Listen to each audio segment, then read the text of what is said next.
After a full-blooded contest in Aqua, the Qatar International Jet Ski Challenge moves on to Qatar for round 2.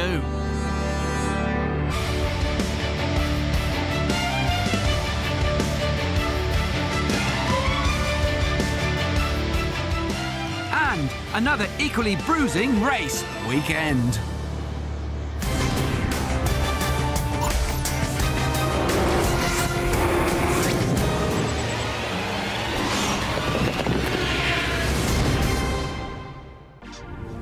The emergence of this series as a key date on the global water sports calendar is no fluke.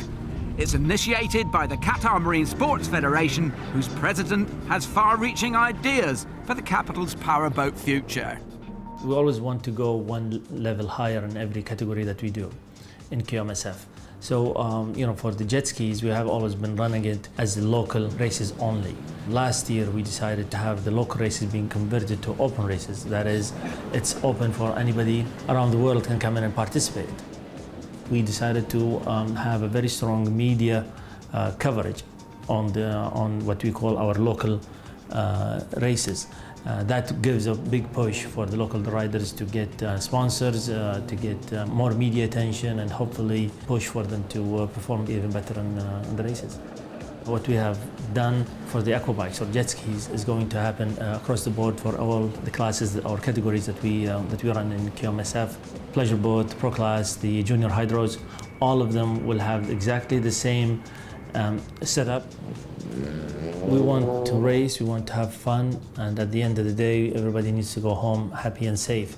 I've seen the guys testing, and whenever they go out on the skis, they're just fully protected, helmets and life jackets, and so they know exactly what it is. Now it's a message that we need to convey, not only from the riders, but from the whole group, that you can still wear a helmet and life jacket and still have fun on the water. We want Doha to be the world capital of powerboating, and we intend to be that way. A strong message from the great man, offering great opportunities for these young men to make a name for themselves, but also to keep safe. So let's see how they do. To get us going, it's the ski division, followed by runabout stock, beginners, and then runabout super stock. It's qualifying first. Fastest 3 riders will line up at the front of the grid in tomorrow's Grand Prix. And as in round 1, it's Frenchman Ludovic Comod, 16, and UAE's Rashid Al Awas, 14, calling the main shots. The Frenchman having to settle for second best on this occasion. Next up, runabout stock. 8 competitors with not a great deal to choose between the top 5. Up front, Qatar riders Walid Al-Shashani, 11, and Rashid Al-Manai, 37, separated by just 1/100th of a second. Hamis Al-Hosni, Oman, number 77, is the best of the foreign entries in 4th, closely followed by Yusuf Abdul Razak Al-Abdul Razak, Kuwait, number 2. Perfect racing conditions, fast times, and in the end, less than 2 seconds separating that top 5. Finally, the blue ribbon division of every weekend. 120 kilometers an hour, the runabout super stocks. Again, little to choose between the top 5. Most of these riders run in both stock and super stock, and this time, Oman's Hamis Al-Hosni, 77, with the edge over Qatari riders Mohammed Al-Haydus, 3, and Rashid Al-Manai, 37. With Kuwait's Yusuf Abdul Razak, 4, and the pole sitter from the stock division, Walid Al-Shashani, can only manage 5th. 11 riders in total, representing 5 countries. 3.5 seconds, the difference between them this time.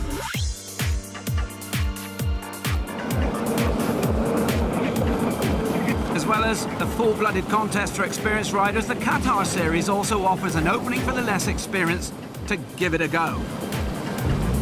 As Sheikh Hassan explained earlier, it's not just that young people are given a chance to compete, but also presented with an opportunity to practice their racecraft, learn how to respect the sea, and be a safer person for themselves and those around them on the water.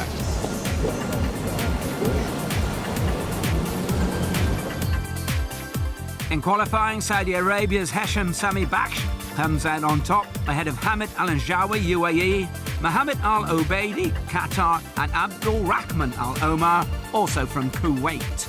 I started when I was 6 years old. I got the inspiration from Mohammed and my brother. They were like racing jet skis. So when my brother won the world championship, they got him a Wave Runner Yamaha. So he gave that to me, and from there I started practicing. I really love the adrenaline rush about the sport, being always aware of things, being in shape, protecting yourself, wearing full gear. Not also this, also the most important one, when you win. It's I didn't win for myself. I won also for my country.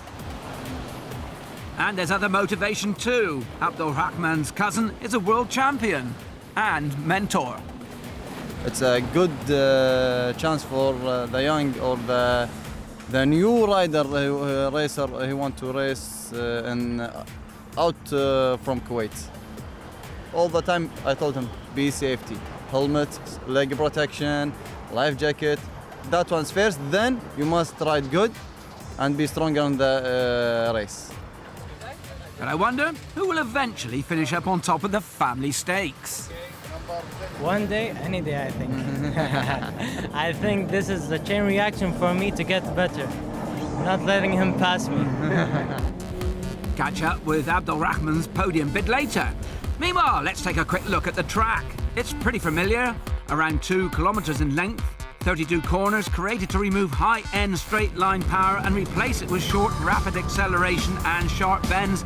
And, of course, here against a delightful backdrop of Doha's spectacular New Pearl Marina complex. So, the first final, which features ski division. If you've just joined us, that's the stand-up class as opposed to the sit-down classes coming up shortly. And, as in round one, as we've already mentioned, the ski final was a terrific scrap all the way between the two top Abu Dhabi riders. Expat Frenchman Ludovic Comont, number 16, and Rashid Al Owais, number 14. Well, there was a little difference this time, exchanging laps of 1 minute 78.24 seconds and 1 minute 79.78 respectively early on in the contest. Always proving once again he has what it takes, but maybe not quite the fitness level of the more experienced Comont.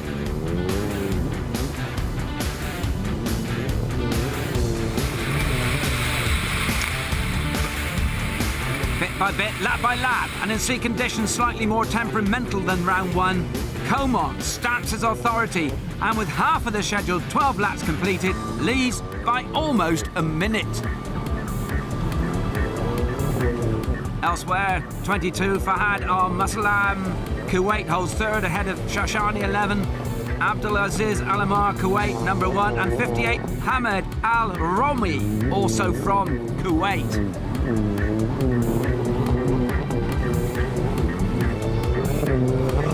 It's all about fitness now.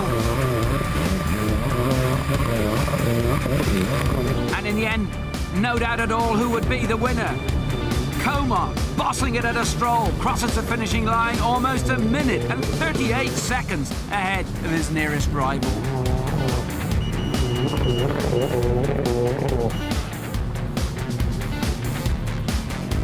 This is how they cross the finishing line. Comont pocketing the winner's purse, 12,000 reals. Always picking up 9,000 reals.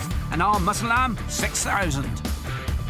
I just get scared a little bit at the first lap because the big boat makes some big waves, and when I reached the end of the straight line I was full speed and suddenly some big wave came and I said I have to slow down because I will just make big submarine and because everybody slowed down anyway, so but it was a big wave we had. But the race was good and very technical. In the split part, oh, it's so difficult to go fast with the stand-up. We have nearly to go really down on the ski and try to keep the gravity center lower, but it was a good race. And it was even harder because we had wave all the time during the race. And with 1 round left, Comont now also handily placed to pick up the series title. 10 points clear of Always and 34 better off than Al Muslan. Plenty still to play for, taking us nicely up to the runabout finals. All coming up after this short break. Welcome back to Qatar and the cultural village Qatar Doha for the final round 2 action of the QMSF International Jet Ski Championship. First up, the 8 riders contesting the runabout stock final. Just over 2 seconds separating that top 5, indicating this could be quite a scrap. Conditions still pretty much ideal, and here they go. Al Shashani, Al Mana and Al Haydis and Al Hosni, the front runners for the all-important first mark. 30 corners on each lap, just one straight. The overtaking opportunities always at a premium.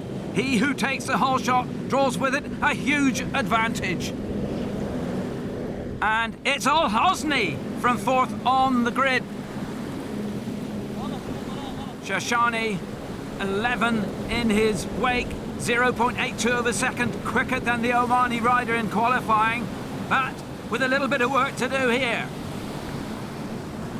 Al-Hosni turns into the back straight. Now into the slalom, 8 muscle-bursting turns in quick succession. The hungry pack, including Shashani, in hot pursuit. The further back you are in this game, the bumpier the ride. 10 laps to complete after this one. Total race duration of around 17 minutes. It's a bruising affair, as we said earlier on. End of lap 1 then coming up. Al Hosni holds on to his 1 second advantage. Al Shashani, though, always menacing in 2nd place. Al Haydis is 3rd, 46 is Abdullah Al Ali Qatar moving up in 4th. Yusuf Al Abdul Razak Kuwait is in 5th place. Lap times: Al Hosni 1 minute 17.41 seconds. Shashani 1 minute 18.37. Al Haydis 1 minute 18.50. Abdullah Ali 1 minute 19.68. Yusuf Razak number 2 1 minute 19.92. 2 seconds only separate the top 5 on lap 3. Close racing, every throttle to the stops. 37, Rashid Al Manai, Qatar, qualified 2nd, finds himself down in 6th. Amis Al Hosni, qualified 4th, but it's his day now about to come to a halt. Oh, big disappointment here for the Omani rider, looking for a first win in the series. Joy, as you can hear in the Shashani cap. Clear road ahead. 25 points now awaiting Qatar's number 1 man if he can stay out of trouble to the checkered flag. 16 points only for him in round 1. 3rd place on the overnight leaderboard as it stands, so he does need the points. Mohammed Al Haydis 3 in a position that's just less than 4 seconds behind to pick up the bonus should Shashani stumble. Cool heads and every ounce of energy required in these closing stages of the race. Al Manai there, moving up to 5th following Al Hosni's departure. He was 4th in round 1. Oh, no luck either for Tamer Abu Faisal, 96. 9th lap disaster, and he becomes the race's 2nd casualty. Into the last lap, Al Shani, 11, leads from Al Haydis, 3, Abdullah Ali, 46, 3rd, Yusuf Al Abdul Razak, number 2 is 4th, Abu Faisal gets going again, Al Manai, 37 is 5th, with Bayer Al Zaini Qatar, number 48, now in 6th. Oh, and Abu Faisal stops again, well that's his race run. Manai, as Walid Al Shashani heads for victory. Last lap, a race fastest 1 minute 17.02 seconds. He will take the checkered flag, 25 points, prize fund of 40,000 reals, and gets his title bid right back on track. The margin of victory in the end, a flattering 6.73 seconds ahead of the battling Mohammed Al-Hadas. I think third lap or fourth lap. Suddenly stop. There's no check engine, nothing, and just, I don't know. Can you get it fixed? I don't think right now. I'll try. I'm going to try to join Super Stock.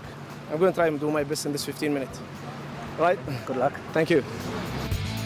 So Asha Shani closes the gap on his Qatar teammate Al-Hadas. Just 4 points the difference between them now, and all to play for in that final round. And a quick roundup here of the beginners. It's Saudi Arabia here who come out on top. Hesham Baksh, number 27, picking up maximum points ahead of Abdulaziz Al-Omar, number 7, and Abdul Rahman Al-Omar, number 33. It's close racing all the way in the division, targeted as the feeder class for potential runabout champions of the future. There's how they cross the line, with a delighted Abdul Rahman picking up his first international podium. Very happy for my first time competing in a foreign country or another country beside Kuwait, and this is an experience for me. I learned a lot from it, and positively and everything. I'm gonna train more and head for first place. Beginners class doing its job, and doing his right now, Ludovic Comont, and his take on how an aquabike ticks. So this one, it's a Sea-Doo RXP. It's got around 250, 260 horsepower. And depending on the tuning you can do, you can go to 300 and 400 horsepower if you put turbo inside. And this one has got stock power for the moment. And as you can see on the steering, you have many switches. Here you can adjust the trim to put the pump nozzle down or up depending on the wave, or if you want to have some sharp turns.